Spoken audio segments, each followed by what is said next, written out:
So, so, can you please tell what happened in Old Goa? See, in Old Goa, suddenly people saw few days back that heavy machinery has come and they cleared a lot of items in a heritage place, no development zone, which comes under the Archaeological Survey of India. There is a buffer zone there. So they violated everything. They cleared so much of material. There were the ruins of an old church, 400 years old. There was a wall which was 400 years old.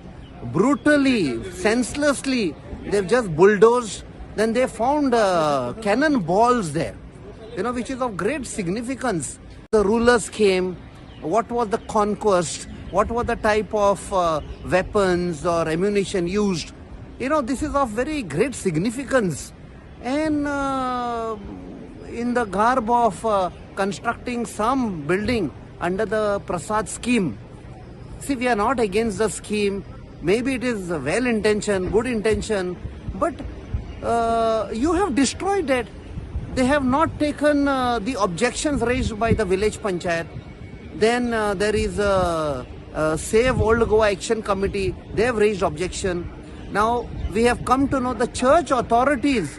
Almost 2-3 years back, they had raised objection. They had asked questions, clarifications, which has not been given by the authorities. So I have just submitted. This is the letter I have submitted to the Honorable Minister for Tourism and Culture, because archaeology comes under the Minister of Culture, and I am also the member of the Consultative Committee for Tourism and Culture.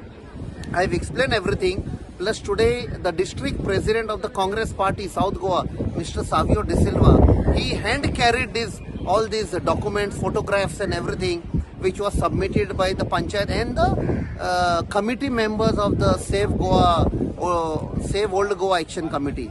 So it came handy. I submitted to the minister and we have requested to scrap the project. Okay, that's enough, sir. Thank you.